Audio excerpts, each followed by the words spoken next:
Davai H.A.R.M agents, welcome back to No One Lives Forever 2. It's time for a daring escape.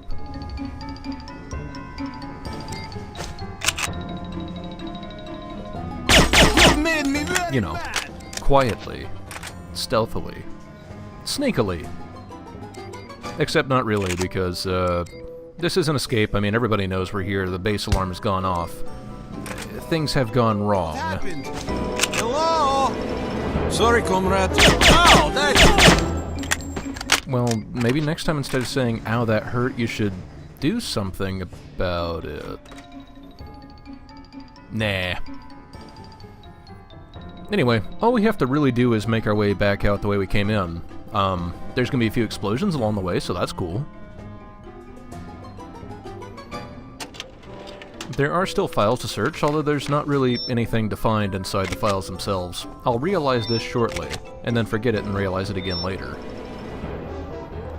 The important thing to pick up is that Siberia card. This does count as a different chapter, so our all-access card from earlier would have been dropped.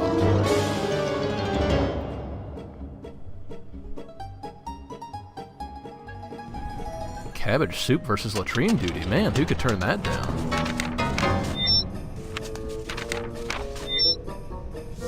A dead puffin?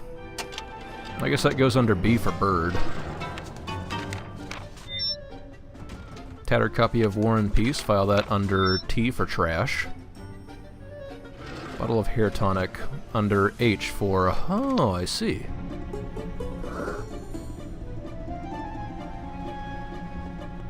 I'm actually just making these up as I go along, so if you're expecting comedy gold, it may not happen.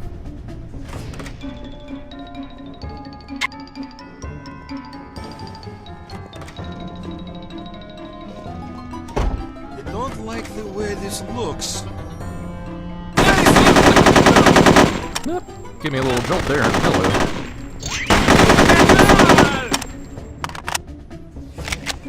Anyway, that's all the guards in this area taken care of. All we have to do is grab this spy training manual, because, well, we don't want to leave that in filthy Russian hands.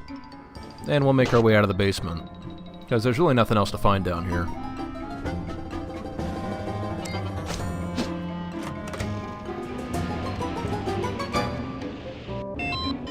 What's the situation? We got us a spy on the loose. CIA? Heck if I know. Can't get straight answers out of anybody around here. Well, of course not. They're all speaking Russian.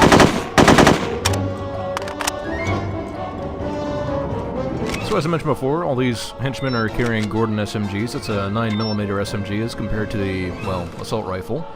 I don't really know if there's a particular drop-off over distance and accuracy or anything like that. I have noticed that the SMG seems to be better at close ranges and the rifle is better at longer ranges, but as far as any actual mechanical numbers, I got nothing.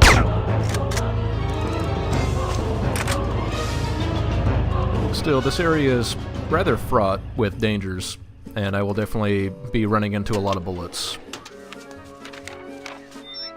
A lighter that doesn't work. You know, we're gonna file that under L for lighter.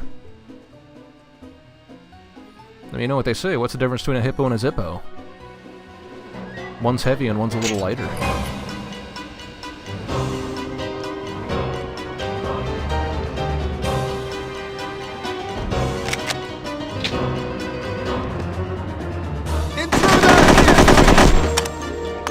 I don't know how, but somehow they moved out the entirety of an entire shelving rack in here. And this is what I was talking about before, where if you get caught reloading with an enemy right in front of you, you're gonna take some damage. That's actually not as bad as damage I've taken from enemies that are later on in the game. I want to say they level up as they go along. Or they do more damage as they go along, but it's fine. Ow. Oh, that hurt. At this point I'm wondering where this guy is, but then I realize, oh, he's up in the guard tower, and he shot out his own light. Which, yeah, you know, good for him.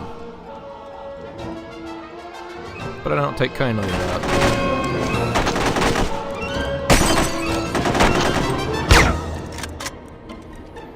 And we are in rather dire straits on health at this point, so it would be in my best interest to heal that up.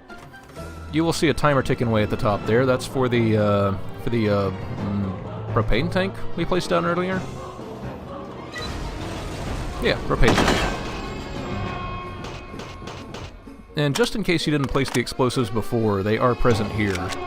It is possible to go through this entire opening section without doing any of your objectives. I mean, I wouldn't recommend it, but if you do, then, well, I mean, you still have to do it on the way out.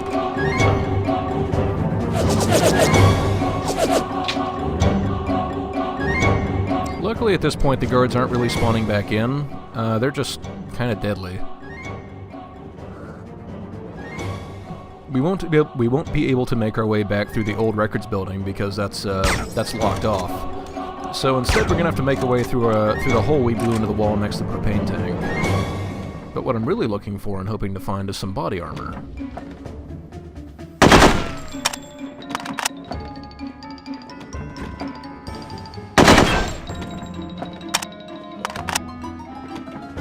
And bingo. Yeah, those doors are actually locked, so the only way to go here is going to be... Oh, fire. Through this hole. And we're back in the next section. Commandeer a snowmobile and get back to the plane. Hurry! So that timer is for those propane tanks on the other side of the fence.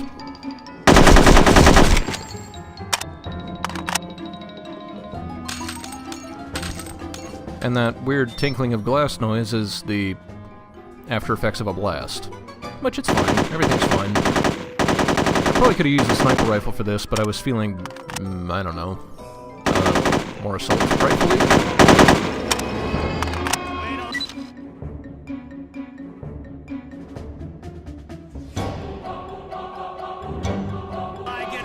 I am very impressed that Colonel Pupkin has time to drop these notes in the middle of the areas we're about to go through while we're escaping. And as before, if you did not happen to place those explosives on that, there's another set of explosives here.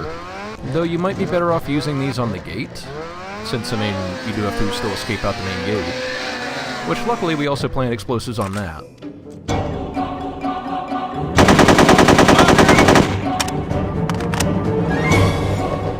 Now, it is possible to run people over on the snowmobile, but it's not always effective, and this thing controls a little squirrely anyway.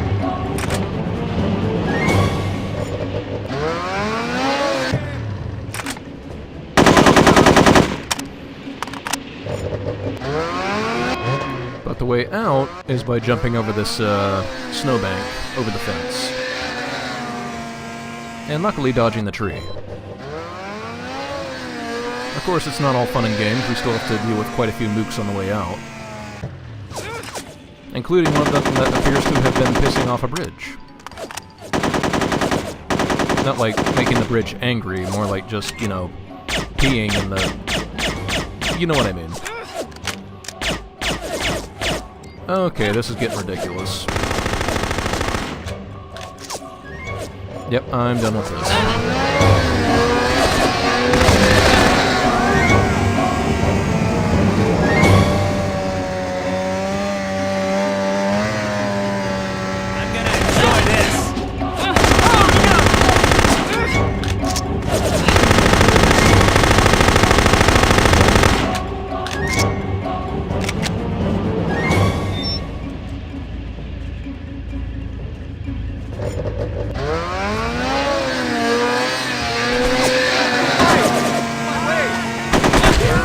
The snowmobile does have a little bit of armor in front, so you won't necessarily. If you're driving right at an enemy, you'll be better off than trying to, especially just trying to drive right past them. They'll shoot you in the back all day. But if you're driving right at them, there's a better chance that you'll dodge some fire. So, you know, recommended.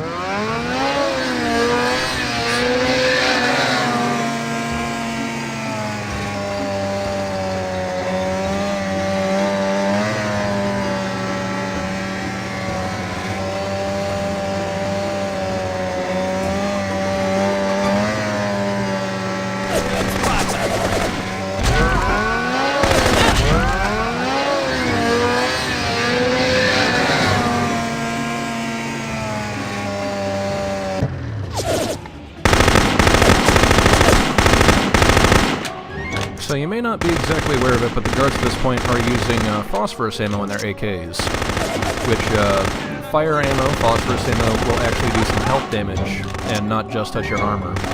So it can be a little dangerous. But it's fine. Everything's fine.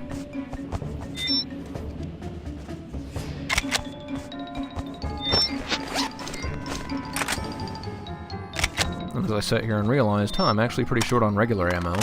I could just use the phosphorus ammo instead, because I'm actually maxed out on that. So, why not?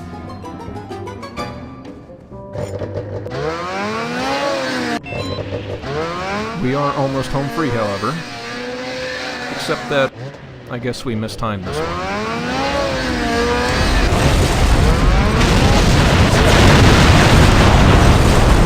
Oh well. One thing for it.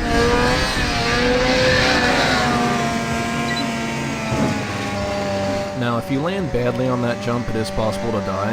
I know because I've done it before. I don't know if it's just an issue with modern systems or just bad Agents programming. arrived before you. They're going to blow up the plane. Your pilot is hiding, but you're in trouble if they find you. And of course, it's never that easy. The guards have gone all the way back to the dacha. And they're currently, well, searching for our pilot and getting ready to blow up our escape plane. And that's not okay.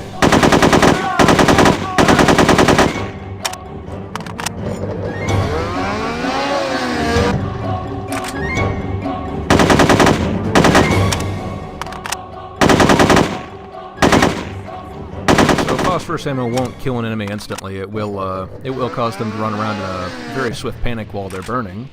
But you know, always a fun thing to watch. But it's not exactly a murderous thing.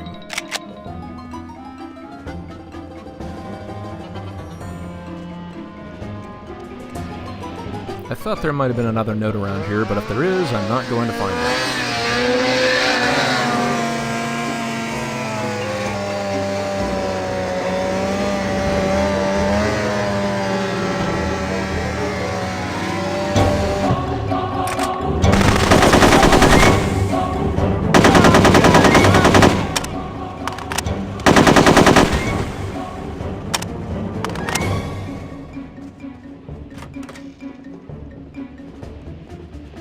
There, stop!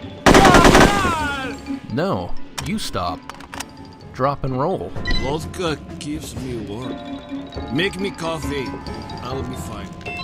It seems as though our pilot has had a little bit too much warming up, so we have to pour him some coffee and sober him up.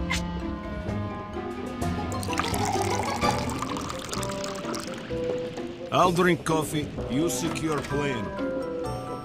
Yep, we get skill points for pouring coffee for our pilot. Nice.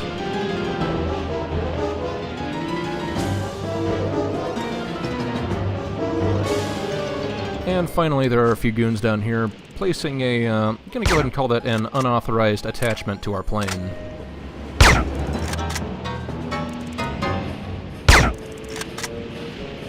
But that shouldn't take too much work to go ahead and get rid of.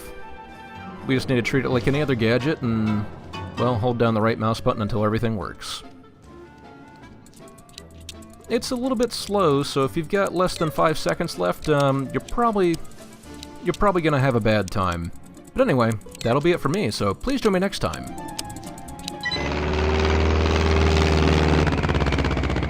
Sorry,